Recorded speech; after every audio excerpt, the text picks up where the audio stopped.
Continuando con el desarrollo del programa de la tercera cátedra de cirugía, hoy veremos la clase de cáncer de esófago. Para su desarrollo me he propuesto objetivos docentes, que son definir y reconocer los trastornos provocados por distintas enfermedades del esófago, proponer estudios conducentes al diagnóstico, conocer las opciones terapéuticas disponibles y el mejor momento de aplicación, y establecer las condiciones de seguimiento. La palabra esófago deriva del griego oisen, transportar, fagema, alimentos. O sea, la principal función del esófago es el transporte de los alimentos. Es la porción del tubo digestivo comprendido entre la faringe y el estómago. Él posee las tres capas características del tubo intestinal: mucosa, submucosa y muscular. Las fibras musculares de la porción próxima a la faringe son estriadas, mientras que la porción vecina al estómago son lisas. Este ducto músculo-membranoso que se localiza a nivel del cuello, en el mediastino superior y posterior dentro del tórax, llega al abdomen a nivel del estómago. Tiene un límite superior que es el borde inferior del cartílago cricoide, continuando a la faringe a nivel de C6, y el sector inferior, que es el cardia, a nivel de la 11 vértebra dorsal. Las porciones del esófago son una cervical, torácica, una pequeña, la diafragmática, y otra abdominal. Acá observamos la pequeña porción diafragmática y la abdominal. Hasta acá, toda la porción torácica, que de hecho comprende el esófago cervical ubicado desde el cricofaringio a nivel de la sexta vértebra cervical hasta la horquilla esternal, el segmento torácico superior que incluye al comprendido desde la horquilla hasta el nivel de la carina, y el torácico medio que va desde la carina hasta un punto equidistante de carina y cardias, y el inferior desde allí hasta el cardia. En cuanto al cardia, este es considerada como una línea y no como una región. Las lesiones que están en la zona paracarinal y supracarinal están en contacto con bronquios fuentes, tráquea y aorta, y pueden invadir tales estructuras, y su proximidad va a dificultar una correcta linfadenectomía mediastinal, definiéndolas entonces como de mayor riesgo que otras. En la zona del esófago distal, Sieber, reconocido experto en patología esofágica, ha propuesto una clasificación topográfica del cardias que permite ubicar claramente los adenocarcinomas de la región. Define un área que comprende 5 centímetros proximales y 5 centímetros distales a la unión esófago-gástrica. El esófago tiene un epitelio escamoso estratificado, no queratinizado, que puede ser alterado frente, por ejemplo, a un reflujo gastroesofágico y determinar lo que se denomina un esófago de Barrett, que tiene otro tipo de epitelio.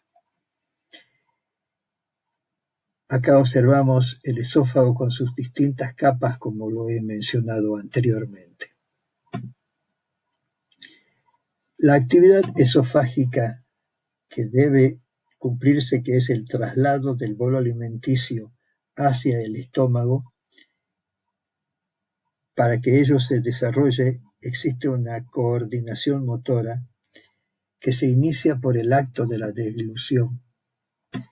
Hay una contracción faríngea que transfiere el bolo alimenticio y hay una relajación del esfínter esofágico superior. Pasando el bolo alimenticio hacia el esófago,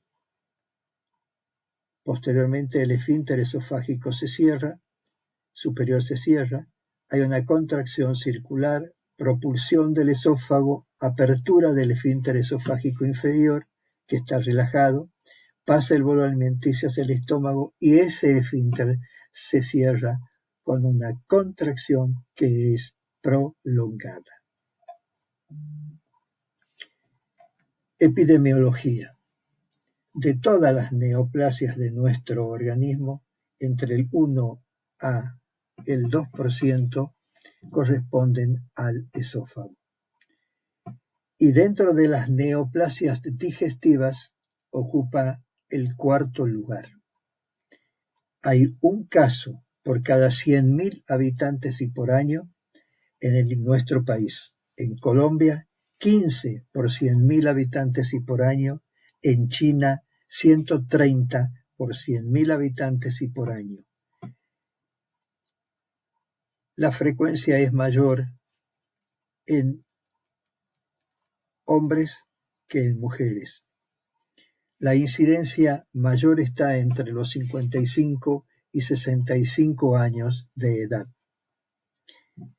Existen cierto tipo de patologías que las consideramos como premalignas: acalasia, esofagitis por cáustico, tilosis, síndrome de Plummer-Vinson, esófago de Barrett, por ejemplo.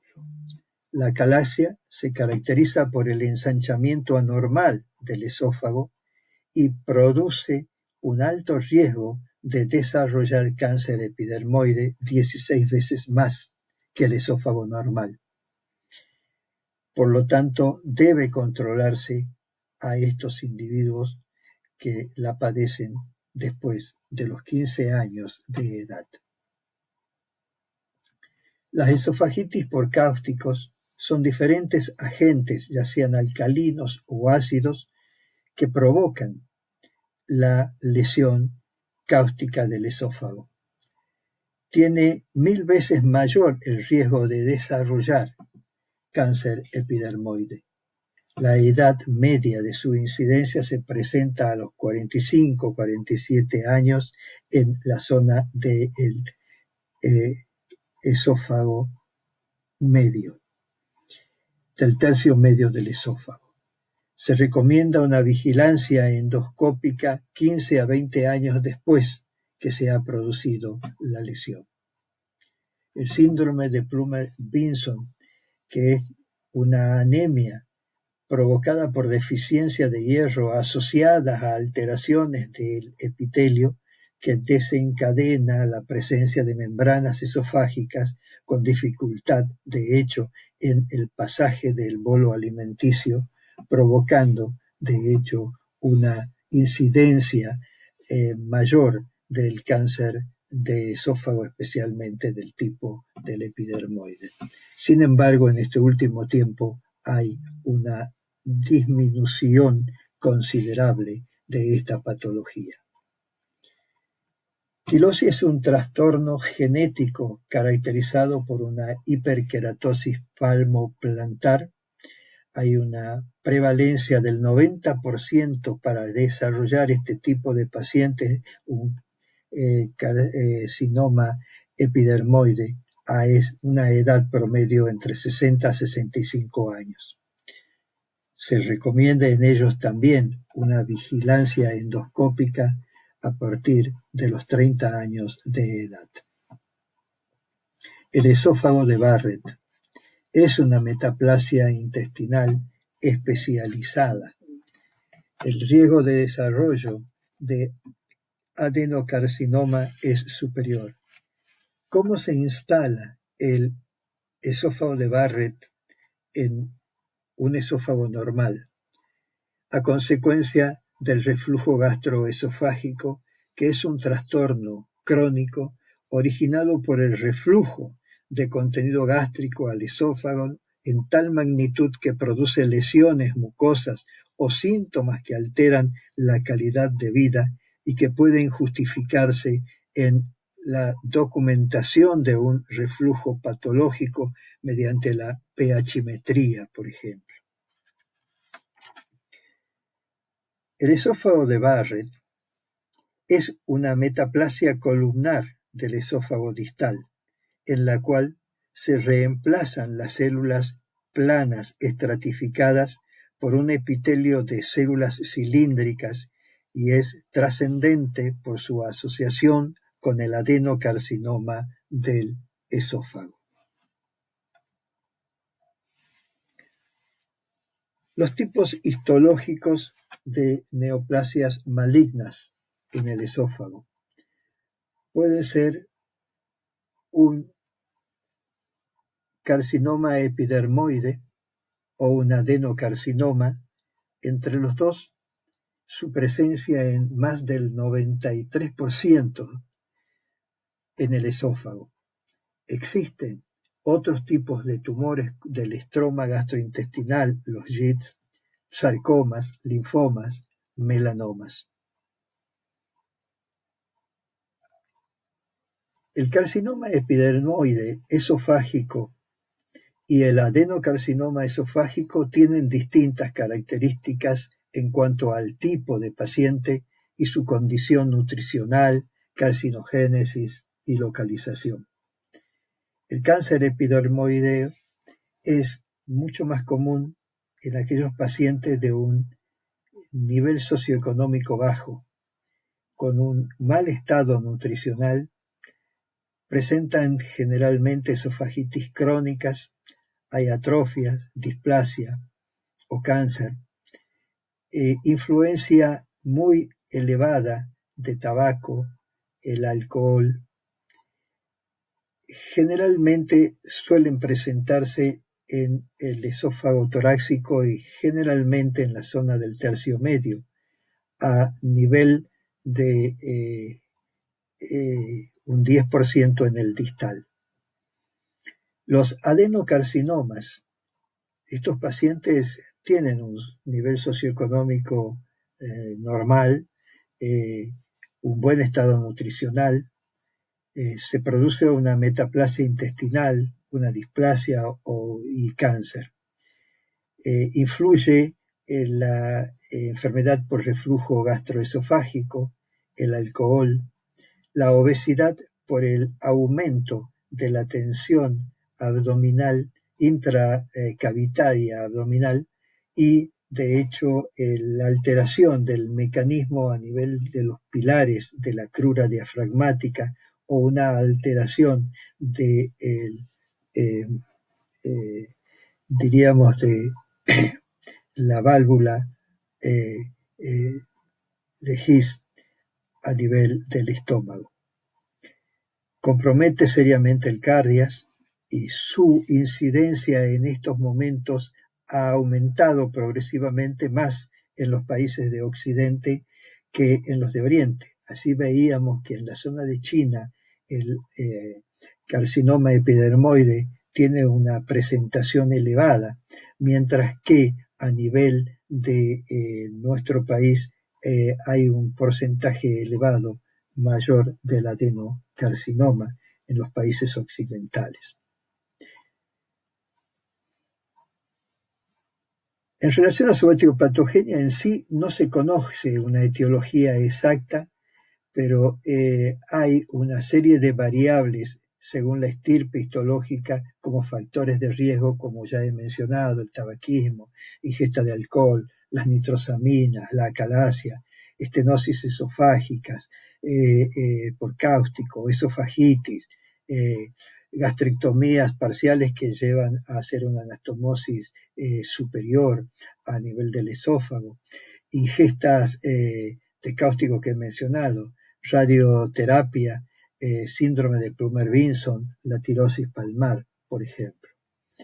En cambio, en el adenocarcinoma fundamentalmente influye el reflujo gastroesofágico, la enfermedad por reflujo gastroesofágico, que determina un cambio del epitelio en el esófago distal y se llama esófago de Barrett, que deberá ser vigilado constantemente y con un control adecuado, inclusive con videoendoscopías altas. Tiene su influencia el tabaco, la obesidad, el síndrome de Zollinger-Ellison, el uso de fármacos por parte de los pacientes que alteran la presión del esfínter esofágico inferior, como nitroglicerina, anticolinérgicos, aminofilina, benzodiazepínicos. En relación a la histopatología, el carcinoma epidermoide afecta el tercio medio. De forma temprana invade la submucosa. Son tumores grandes en longitud, con una invasión ganglionar precoz, porque los ganglios linfáticos en el esófago están localizados en la lámina propia. La invasión a otras estructuras puede inducir a la formación de fístulas, por ejemplo, sobre todo a nivel del árbol respiratorio, asociado a hemorragias severas si es que afectan grandes vasos, como ser la aorta, por ejemplo. Metástasis a distancia, más frecuente en hueso, en pulmón, en hígado. El adenocarcinoma, que tiene una localización en el tercio inferior, con metástasis ganglionares que ocurren en forma rápida a nivel de la región, siendo los más frecuentes el tronco celíaco o el área perihepática. La diseminación más frecuente a distancia es a nivel abdominal y puede presentarse una carcinomatosis peritoneal. ¿Cuáles son las manifestaciones clínicas que presenta? La disfagia y pérdida de peso de varios meses de evolución. Pero el síntoma cardinal es la disfagia. No nos olvidemos que existe una disfagia que es progresiva, primero a sólidos, a alimentos semisólidos y a alimentos líquidos. En un más del 90% los carcinomas epidermoides de esófago están en el tercio medio y superior, y estos lo refieren frecuentemente. La disfagia suele ser progresiva, primeramente, como he dicho, a sólidos. Inclusive en momentos avanzados ni siquiera la saliva puede atravesar. Otros síntomas: odinofagia, dolor subesternal, dolor en epigastrio, cialorrea, halitosis, regurgitación del contenido esofágico. La presencia del síndrome de Claude-Bernard-Horner, ptosis, miosis y enoftalmos, ronquera por afectación de nervio laríngeo recurrente, formación de una fístula tráqueo-esofágica, indican una lesión avanzada que es no resecable. Hay pacientes con afectación del esófago distal que suelen consultar a una edad más temprana, 40, 60 años, pero tienen pérdidas de peso menos frecuentes. El sobrepeso sí es frecuente. El antecedente de una hernia de hiato con reflujo es frecuente. Hay manifestaciones clínicas derivadas de metástasis como, por ejemplo, disnea, ascitis, dolor óseo, ictericia. Y acá tenemos porcentajes de presentación de ciertas sintomatologías, la disfagia en un 80-95%, sobre todo si es tardío. Pérdida de peso, 40-45%, dolor torácico, odinofagia entre un 10 al 30%, caquexia, 5%, dispepsia 20-40%, tosodifonía 3-4%, fístulas tráqueo-esofágicas del 1 al 13%. ¿Cómo arribamos al diagnóstico de estas patologías esofágicas? Hoy se utiliza la videoendoscopía digestiva alta. Antes se realizaba la esofagoscopía, pero con esófago que podía en un comienzo rígido y posteriormente con el esófago no rígido, de tal manera que permite hacer un diagnóstico preciso de la mucosa esofágica, inclusive observar zonas friables que al rozar el esofagoscopio provocan sangrado, o estrechamiento de la luz del esófago o desplazamiento de la pared del esófago por el aumento del tamaño de una de las zonas de las paredes de ese esófago a consecuencia de un tumor. Y también nos puede favorecer porque confirma desde el punto de vista histopatológico, porque podemos realizar biopsia o desarrollar un cepillado esofágico diagnóstico. Nos ayuda también a efectuar las ecoendoscopías, hoy un medio de diagnóstico certero en la patología esofágica, ya que podemos observar todas las capas del esófago y, de hecho, nos informará la infiltración transmural, una invasión ganglionar o invasión hacia órganos vecinos. Nos puede medir el tamaño de ese tumor que ha crecido en la pared del esófago. Para definir el tumor tiene una sensibilidad cercana al 100% y una especificidad similar. Sin embargo, es menor en la afectación ganglionar por metástasis a ese nivel. Con tratamientos previos hay tumores que pueden sufrir necrosis o inflamación y también disminuyen, de hecho, la eficacia de esta prueba. El esofagograma varitado hoy en día sigue vigente y para diagnóstico de patologías del esófago se lo sigue usando. Nos sugiere la presencia de un tumor, el aumento de tamaño de la pared esofágica.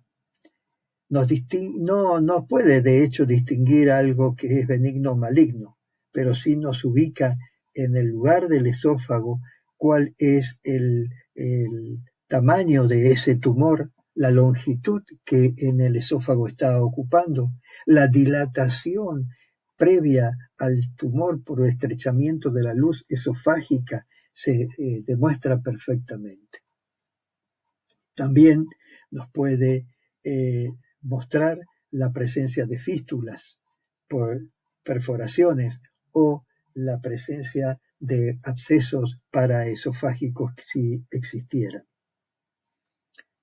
La tomografía computada de tórax y abdomen debe realizarse a estos pacientes para tener un diagnóstico de lesiones de parénquimas próximos como ser pulmonar o estructuras mediastínicas próximas al esófago o a distancia como ser a nivel del abdomen, por ejemplo.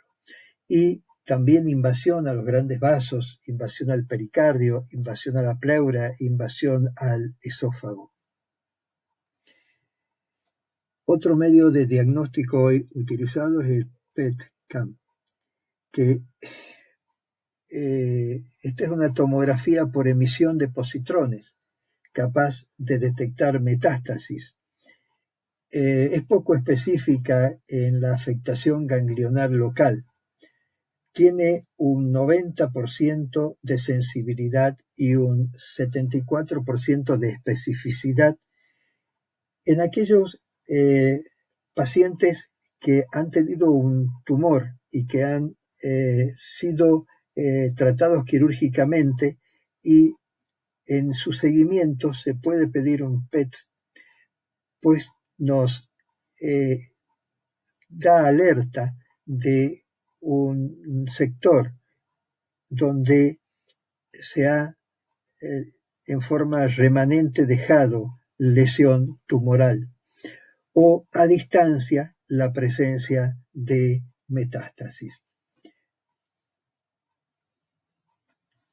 La resonancia magnética no nos define mejor que la tomografía. La fibrobroncoscopía se puede efectuar sobre todo si es que existe una sospecha de la progresión de la enfermedad hacia el árbol traqueobronquial.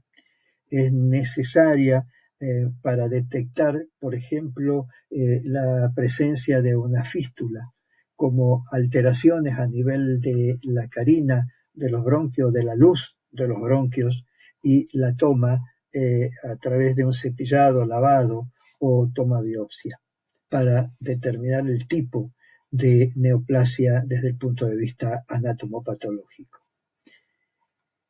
En relación también al diagnóstico, podemos utilizar la laparoscopía o la toracoscopía, si es que hay, de hecho, guías diagnósticas para decir que el tumor se ha extendido hacia la cavidad peritoneal o hacia la cavidad torácica y la invasión de los órganos en las mismas. Toma de biopsia también se pueden efectuar. En cuanto a marcadores tumorales, el P53, que es un gen supresor tumoral llamado guardián del genoma, puede revelar el desequilibrio alélico del cromosoma P17. El Ki67 como índice de proliferación en el seguimiento de esta patología. La correcta estadificación va a resultar fundamental para decidir el tratamiento óptimo y conocer el pronóstico en cada caso. Se evalúa la presencia de metástasis pulmonares o derrames con inclusive una radiografía simple de tórax, con el esofagograma varitado, la localización, la longitud, el grado como de la obstrucción tumoral. Con la esofagoscopía, las características macroscópicas y obtener, de hecho, un auxilio para diagnóstico histológico o anatomopatológico. La broncoscopía flexible evalúa si está involucrado o no el árbol traqueobronquial. La tomografía computarizada, como hemos dicho, evalúa la pared del esófago, las estructuras periesofágicas, órganos implicados próximos o distantes. La resonancia no aporta mucho más que la tomografía computada. El TEP, mediante la inyección de 18-fluorodesoxiglucosa, detecta enfermedades a distancia o algún remanente después de una cirugía en la zona de la resección. Se utiliza la laparoscopía o toracoscopía para detectar enfermedad metastásica abdominal o torácica, como hemos dicho, y eso nos sirve en la estadificación. En su clasificación, de hecho, utilizamos el sistema de tumor, nódulo y metástasis, considerando la clasificación de la Unión Internacional contra el Cáncer y el American Joint Committee on Cancer, o sea, el Comité Norteamericano para el Cáncer, el AJCC, que tiene una última edición que no solamente estadifica en base al TNM, sino también en relación a la clínica del paciente y a la nutrición en general de presentarse cómo se presentan estos pacientes. Utilizando la clasificación TNM, el tumor puede ser cero, que no existe signos del tumor primario, el TIS, que es un carcinoma in situ, T1 invade la lámina propia o llega hasta la submucosa o la puede invadir, el T2, que invade la muscular, el T3 invade la adventicia y el T4 las estructuras adyacentes, que a su vez puede ser dividido en A o B, el A que invade estructuras tales como pleura, como pericardio, como diafragma, o el B que invade estructuras, órganos mucho más importantes como, por ejemplo, la aorta.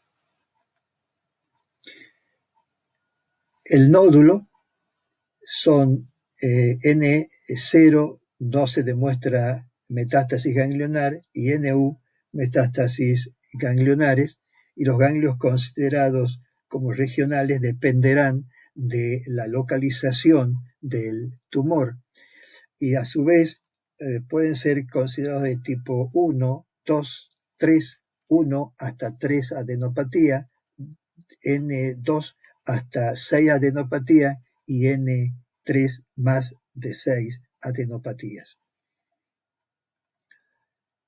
En relación a la metástasis, o presencia de metástasis a distancia, la M0 no se identifican metástasis, M1 presencia de metástasis a distancia, que por ejemplo en el esófago inferior, metástasis de los ganglios celíacos, o otras metástasis a distancias, que puede ser en hígado, puede ser próximo a la zona de las suprarrenales, por ejemplo.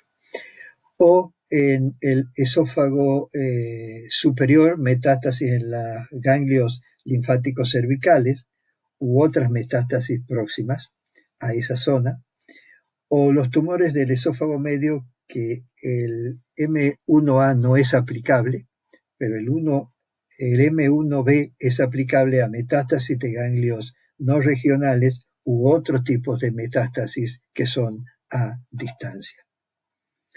Así llegamos a una clasificación en su estratificación en estadios. El estadio 0, estadio 1, estadio 2 dividido en 2A, 2B, estadio 3 y el estadio 4, como he dicho, en A y en B. Sin embargo, a nivel del esófago distal, próximo a la zona del cardias y próximo y en el esófago abdominal y estómago proximal, se presentaba una división realizada por Sieber en el tipo 1, tipo 2 y tipo 3 del adenocarcinoma. Carcinoma del esófago distal, carcinoma del cardia y carcinoma subcardial. El tipo 1 con centro tumoral que va desde la zona de la línea Z a entre 1 a 5 centímetros proximal al cardia. En general, las lesiones oncológicas de esta subregión tienen origen en el epitelio de Barrett y predomina en ellos, de hecho, el tipo intestinal de la clasificación histológica del cáncer gástrico, y su diseminación fundamentalmente es hacia la región torácica. El de tipo 3 o carcinoma subcardial, el centro del tumor se va a localizar entre 2 y 5 centímetros distal al cardia y en ellos predomina el adenocarcinoma tipo difuso de la clasificación de Lauren, que mantiene características similares a las de los adenocarcinomas de cuerpo y antro gástrico con diseminación de hecho abdominal. Y el tipo 2 o carcinoma de cardia que se extiende 1 centímetro proximal a 2 centímetros distal de la unión esófago distal, esófago gástrica y tiene rasgos del tipo 1 y del tipo 2, que estos deberán ser estudiados para poder definir la conducta símil al tipo 1 o símil al tipo 2.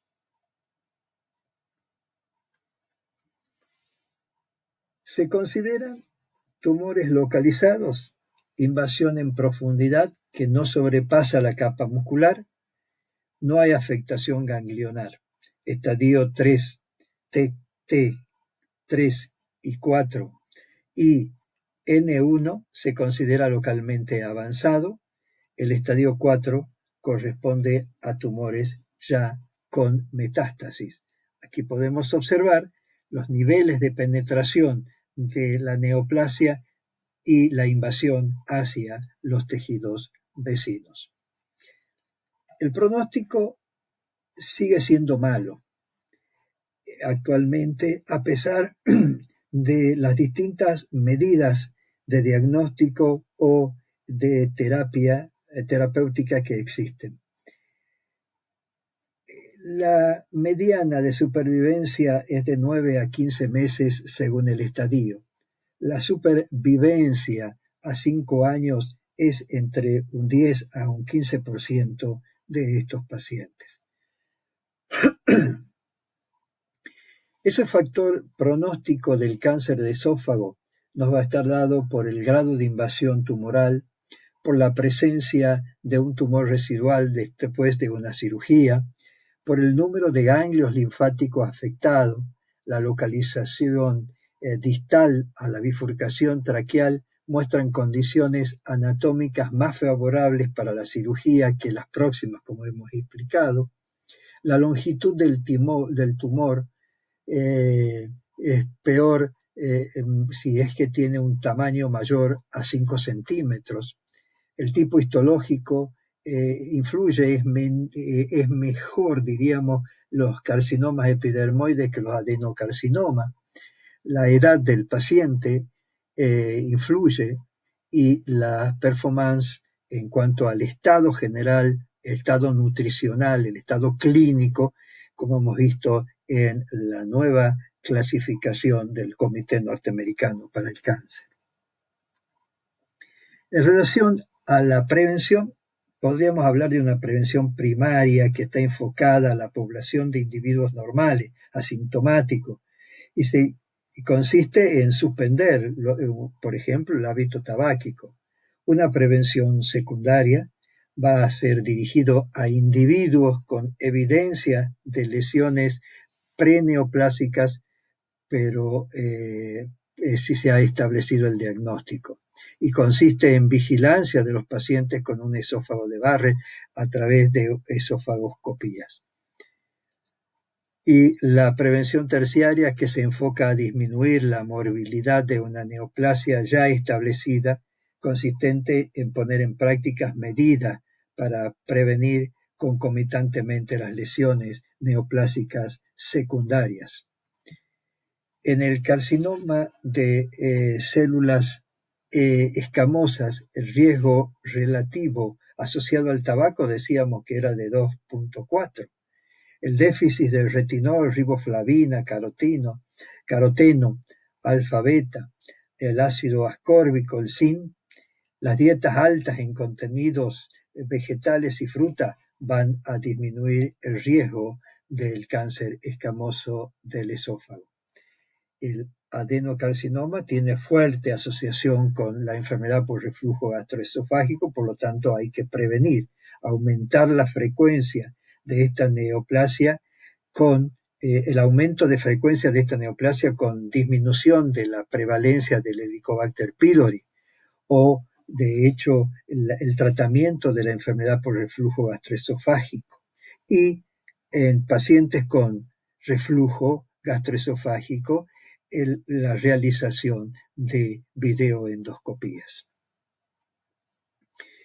La diseminación de la neoplasia se hace por vía linfática a los ganglios mediastínicos, a los ganglios abdominales y cervicales, la hematógena a hígado, pulmón, sistema esquelético o por contigüidad árbol traqueobronquial, aorta pericardio o nervios recurrentes, por ejemplo. En relación al tratamiento, para el abordaje terapéutico del mismo,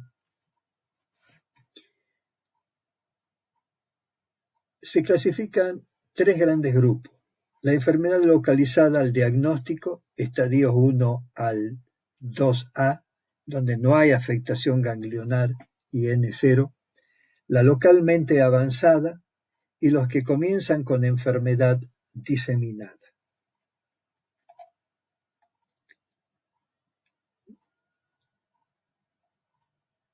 El cáncer localizado en estadio 1, el cáncer localizado en estadio 2A, lo que se debe realizar, esofagiectomía más linfadenectomía, se puede beneficiar con quimio-radioterapia a posteriori. El localmente avanzado, los estadios 2B, 3, 4A, puede aprovechar de la cirugía como primera opción, aunque es poco viable por afectación ganglionar locorregional y presencia de tumores grandes que dificultan la resección. Por esto se han planteado modalidades de tratamiento neoadyuvante previo a la cirugía, como es la quimio-radioterapia neoadyuvante, que puede ser concurrente o secuencial. Y el cáncer diseminado en los tipos 4B, paliar los síntomas y dependerá del estado general del paciente, si hay disfagia, colocación de prótesis autoexpandibles, fulguración endoscópica con láser, con radioterapia y braquioterapia, inclusive intraluminal, que hoy prácticamente no se está realizando. Estas son las indicaciones terapéuticas en los distintos tipos, como acabo de mencionar, es un resumen de lo que les acabo de presentar. Y el procedimiento quirúrgico puede ser una esofagiectomía. Hay distintos tipos de esofagiectomía, con técnicas de Ivor Lewis, la técnica de McKeown, la esofagiectomía transhiatal, que se puede hacer la misma hoy en día con una intervención, inclusive videolaparoscópica. Por ejemplo, en la de Ivor Lewis hay un abordaje abdominal y torácico, hay linfadenectomía abdominal y torácica, hay resección en bloc del tumor en el tercio medio y distal y se efectúa una anastomosis intratorácica. En este tipo, la anastomosis es cervical. En este tipo de la transhiatal, también la anastomosis es cervical. ¿Y por qué digo esto? Porque todo procedimiento quirúrgico tiene ciertas complicaciones y ciertas secuelas. El tipo de abordaje en la cirugía laparoscópica o toracoscópica tiene menos complicaciones posoperatorias que la cirugía abierta. La alteración de la fisiología pulmonar durante la cirugía, debida tanto a la toracotomía como a la posición en decúbito lateral durante horas del paciente, lo cual puede originar edema en el pulmón contralateral a la toracotomía. O dehiscencias de la anastomosis con las subsiguientes fístulas enterocutáneas, que constituye una de las complicaciones más graves en esta técnica, y dicha gravedad es mayor si la anastomosis es torácica en comparación con las cervicales por la probable mediastinitis asociada, con una mortalidad superior al 25%. En el orden de frecuencia de las complicaciones tenemos neumonías postoperatorias, lesiones del nervio recurrente, disfonía, hay quilotórax, fuga anastomótica, como he dicho, hemorragia postoperatoria, hay empiema, mediastinitis. Si nos atenemos a la gravedad, la fuga anastomótica se asocia a una mortalidad muy importante por la asociación de infecciones pleurales y mediastínicas. Su manejo suele conllevar la una intervención dirigida a limpiar las colecciones adyacentes a la anastomosis y al drenaje de esta y de la dehiscencia. Si no hay colecciones, puede llevarse a cabo un manejo conservador con nutrición parenteral o enteral, sin alimentación oral, para impedir el paso de los alimentos a través de esa dehiscencia. Se deberá realizar antibiótico-terapia, drenaje de las posibles colecciones purulentas adyacentes.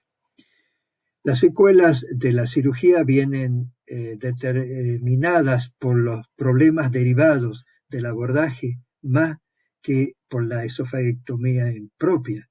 Desde el punto de vista digestivo, el paciente llega a tener una vida normal y puede comer todo tipo de alimentos.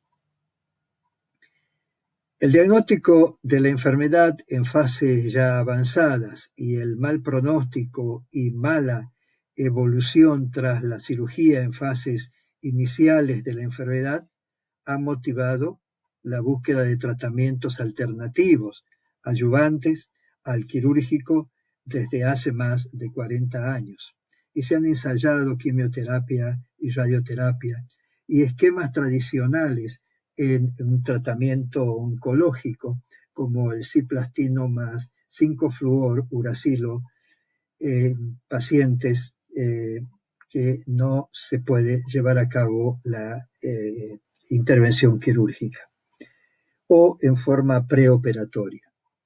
La paliación de la disfagia, la dificultad para la deglución, sabemos el síntoma fundamental y su alivio es el objetivo común para todos los pacientes y el primordial para los que tienen enfermedad avanzada. La cirugía no tiene justificación, por lo tanto se puede utilizar otras técnicas como es la dilatación con balón, la ablación con láser o terapia fotodinámica. Todos estos tratamientos tienden a aliviar la disfagia. En algunos casos seleccionados, con buena respuesta a la quimioterapia, pero con mala paliación de la disfagia, puede realizarse una gastrostomía o una yejunostomía, que es la colocación de una sonda en el estómago o el yeyuno proximal y canalizarlo en la pared abdominal para la alimentación de estos pacientes. Acá he mencionado ya esto de la quimioterapia del cisplatino con el 5-fluoruracilo o medidas de soporte nutricional como gastrostomías o yeyunostomías para un aporte nutricional. Estas diapositivas me fueron aportadas por el anterior profesor titular de la cátedra, que es el profesor Alfredo Amenábar, a quien agradezco. Esto es el paciente en quirófano en una posición para ser intervenido quirúrgicamente, la disección del esófago a nivel del tórax con una intubación endotraqueal dirigida hacia el pulmón izquierdo y no hacia el derecho, el cual ustedes lo ven acá colapsado para poder llevar a cabo la disección. La laparotomía se ha realizado también la disección del esófago y de hecho la preparación del tubo digestivo, en este caso el estómago, para ser llevado a la anastomosis con el esófago cervical, en donde acá estamos observando la misma. En los casos de paliación, el uso de las prótesis de los stent autoexpandibles, como he mencionado, la forma de colocarlo generalmente se lo efectúa más fácilmente con el esofagoscopio rígido. Y las copas que tiene el mismo para permitir anclarse y no deslizarse, y ustedes observan una cubierta para impedir que el tumor no sobrepase al stent y vuelva a provocar la obstrucción. Esta es la bibliografía que he utilizado para preparar esta clase y desde ya muchas gracias